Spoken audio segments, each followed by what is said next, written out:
20-day fight, over in 4. Tell Hamas, no Kurds dead. One Daesh dead was the only thing left in town, and it's supposed to be the main IED factory for Daesh, so maybe this is going to end quicker than we think. Other than that, it is what it is. This is me, Syria. If anybody sees this on YouTube and they figure themselves gangster,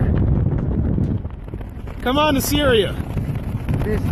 This is gangster, gents. Bruce Windorski and Jamie Lane are 2 American military veterans who traveled to Syria to fight against ISIS, or Daesh as it's known in Arabic. The men met while they were fighting with the American-backed Kurdish group known as the YPG. Both had hooked up with the YPG by going through their Facebook page. They used cameras to capture some of the dramatic moments they spent fighting in Syria during the first part of 2015. Okay, we're under sniper fire right now. We built a dummy. You'll hear rounds coming in soon. Whoa! There he is. Both men are part of an unusual, and some say growing, fringe group of Americans and other Westerners who choose to take up arms in Iraq and Syria to fight against ISIS. On the other side of the hill, there's a battle going on. Probably 3, 4, 5 miles away. Even though the U.S. discourages citizens from going, it isn't illegal to volunteer to fight there as long as it's not against American interests. The FBI estimates that there are fewer than 100 U.S. citizens fighting ISIS abroad. I definitely want to put my time in, and try to help with this world epidemic of ISIS cockroaches that are infesting Syria. Bruce is a former Army Ranger. He traveled to the region to avenge the death of his brother, who was killed when his Army helicopter was shot down by Iraqi insurgents in 2009. My main goal was to go to Kirkuk where my brother died. But once I figured out that that wasn't going to happen, I told the YPG, yeah, I'll go to Syria and I'll fight as a Westerner. And yeah, then after that decision was made, and I ended up in Syria. Jamie was a Marine who served 2 tours in Iraq. After seeing a town he had fought in taken over by ISIS, it made him wonder if the sacrifices his fellow Marines made were for nothing. He decided to go back and fight in the Middle East. I personally promised many of the residents of that town that things would be better as soon as the United States left Iraq. Well, when I saw that video of their town destroyed, it made a liar out of me. During their time in Syria, they came across rooms ISIS used for bomb making. They found detonators made of mattress foam and bolts and deserted factories of IEDs, including one that appeared to be made of depleted uranium. A bunch of rockets, and there's 3 of them packed together. They also had some close encounters. During one long fight, both men were pinned down and thought they might not make it out alive. The Kurdish forces sent in an armored bulldozer to rescue the fighters as ISIS militants closed in. The Americans scrambled inside as the driver popped through the roof to fire at the militants as he drove with his feet. I feared death for the first time, actually, in my entire time in war.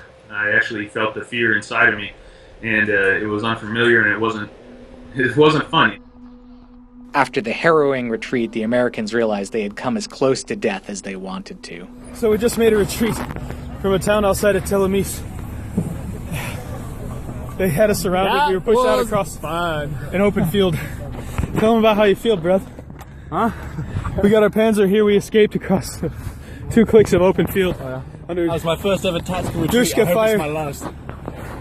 I think my days with the YPG are over. For Jamie, fighting ISIS with the poor and limited equipment he was given was harder than anything he'd ever experienced as a Marine. I know what it feels like now to be an insurgent against a major power, a major military, because we had the same weaponry in the YPG that the insurgents who were fighting against me in Iraq had. So it was like a role reversal kind of, and it wasn't that fun at all. It was quite eye-opening and scary. Kurds just come in and cut the wires off the batteries. Crazy shit.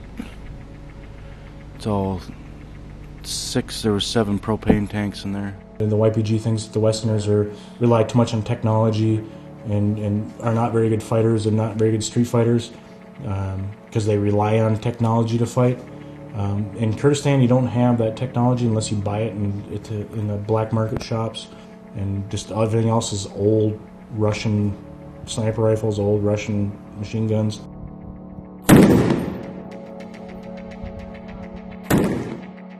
Although both men voluntarily traveled to fight ISIS and help the Kurds, they are conflicted over how much the U.S. should do. Jamie thinks the U.S. should not send ground troops over, but it should arm the YPG. I don't think that our political system has the capacity to properly utilize our military forces in large scale in the Middle East. I don't think we know enough about the region or the culture to do that properly. We need all the friends we can get in that region, you know?